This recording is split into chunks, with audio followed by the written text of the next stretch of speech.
Universities were for many years known to be the places where free thought and speech were championed. Vigorous debates on controversial topics were welcomed and expected. Today, the opposite seems to be true.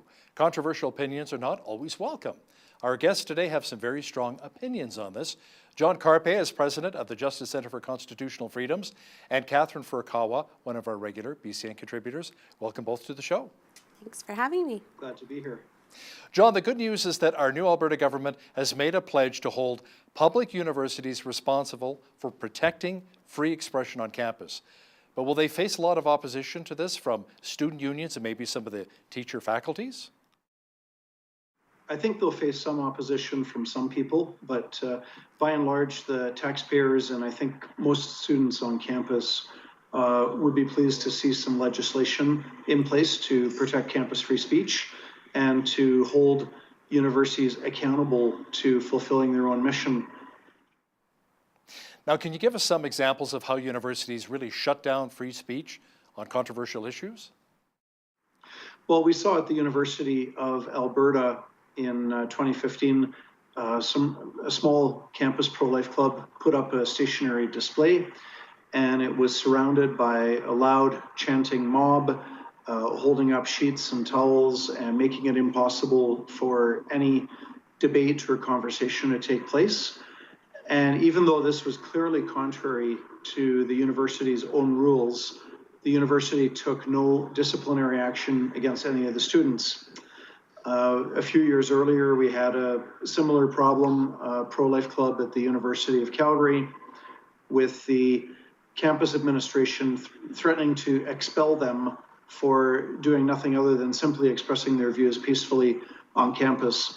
So university presidents are failing to stand up for free speech, and the Justice Centre has presented model legislation, proposed legislation to the Legislative Assembly and asked them to adopt a law that is going to require universities to actually uphold free speech on campus or else face some hefty fines. Did you or any of your family members run into issues when it came to free speech at a post-secondary institution, Catherine?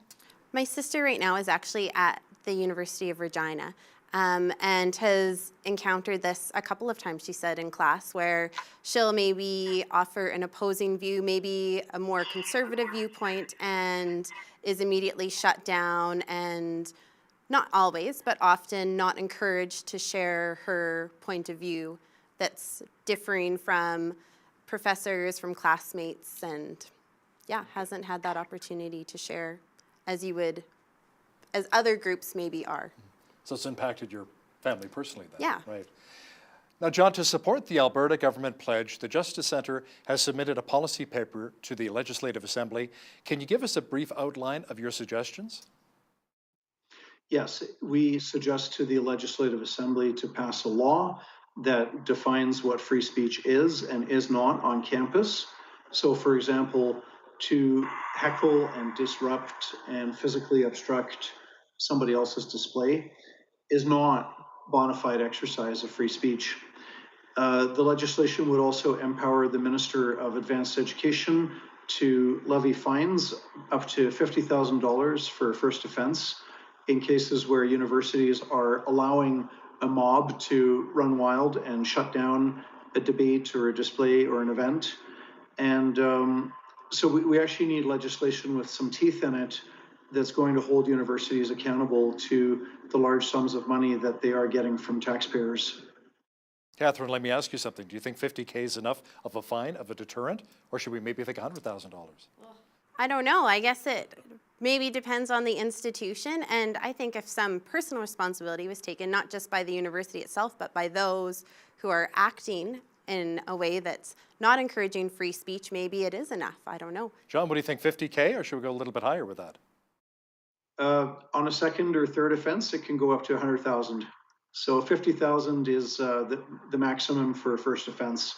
But if a university continues to disrespect free speech by allowing the disruption of events, by allowing hecklers to pull a fire alarm, that sort of thing, if the university is not decisive against that.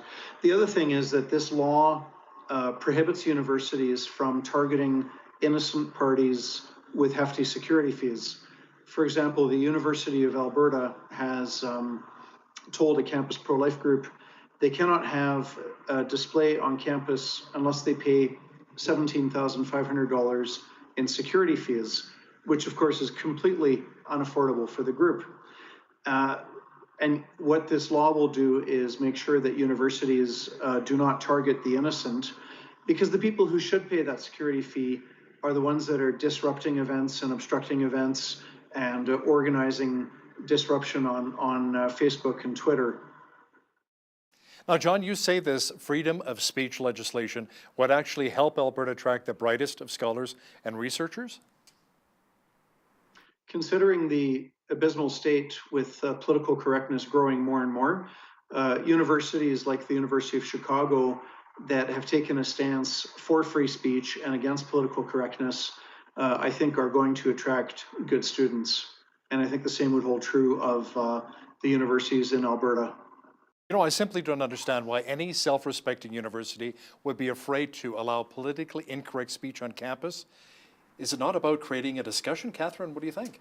Yeah, I absolutely agree. I understand that there's a difference between an opinion and facts that are potentially being presented by professors in class, but certainly I think that that's how we grow and we learn, when we're able to share our opinion, hear somebody else's opinion.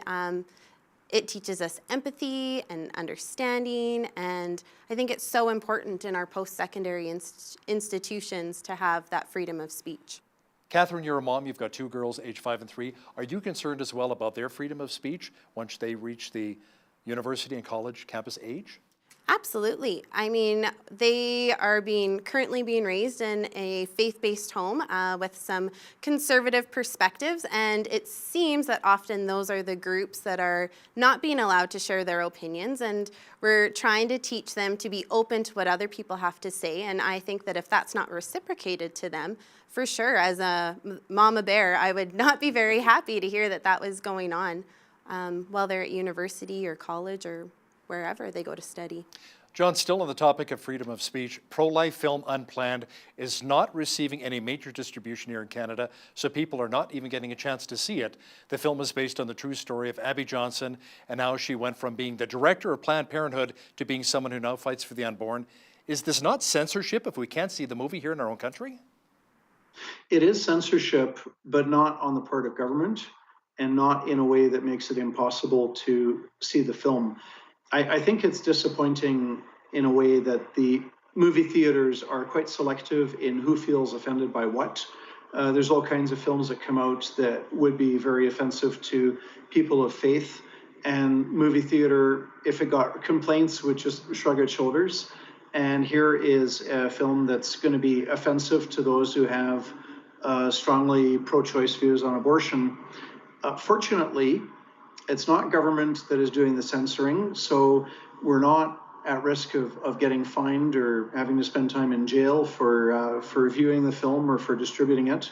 And there's ways to bypass the movie theater. I mean, this movie could, potentially go on to Netflix or other online sources, some kind of pay-for-view type of scenario. So it's going to be next to impossible to fully censor the film. People who want to see it will be able to see it, and the producers of the film would be able to use alternative technology, even though it's not being shown in theaters. It also occurs to me that large churches, like Calgary, Edmonton, other cities have big churches, could have a screening for 1,000, 2,000, 3,000 people. So that also is a possibility. We also chatted with the owner of the Movie Mill here in Lethbridge. It's an independent movie studio, and he talked about potentially bringing Unplanned to the Movie Mill as well, so stay tuned. We may have more details on that. But Catherine, how does that make you feel that the larger movie theaters are deciding what you can and cannot see? I think it just comes back again to that, is freedom of speech really free? Is it a select groups that get the right of freedom of speech? And if so, yeah, it's not free and it's not fair, and I think it's definitely something that we need to be speaking up about and figuring out. John, let's switch up gears for just a moment here. You filed a court application on the behalf of 2 individuals and a business challenging a bylaw of the Municipal District of Foothills. This has to do with the large pro-life billboard signs on parked semi-trailers on the side of highways.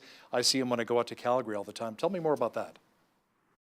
Well, the Foothills Municipal District has banned advertising on trailers on private property, but at the same time, it allows Pattison signs and other commercial signs, some of which are very bright, very colorful, electronic signs with a rotating display. And I think the municipal district has to, think through if this is really dangerous for driving, if it's dangerous for distracting drivers, maybe we should pass a law banning all signs.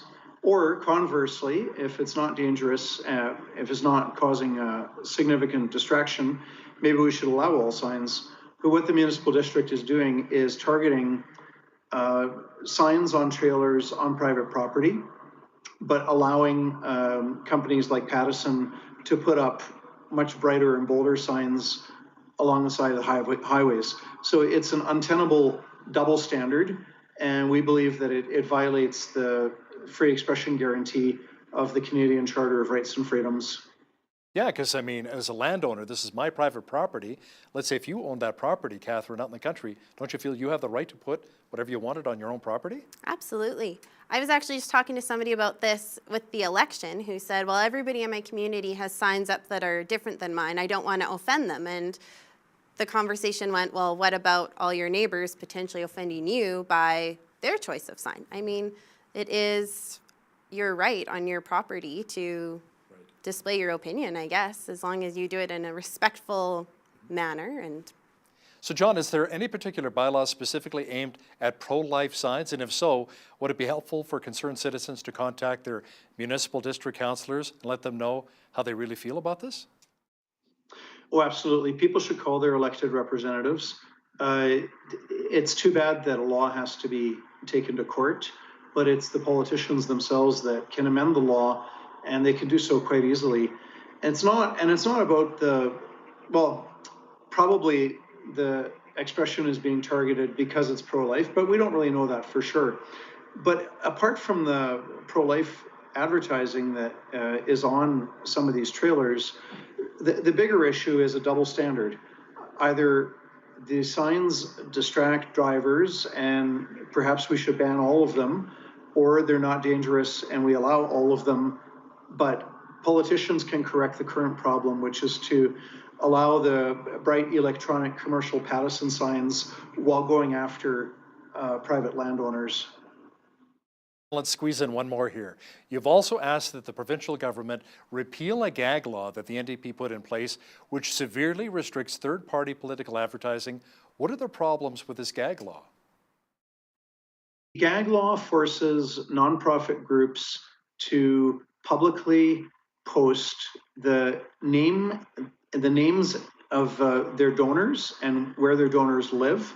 So if a group like, say, Parents for Choice in Education wanted to run some radio ads informing the public about, what's wrong with parent secrecy laws that, require teachers and principals to withhold secrets from parents about their own kids.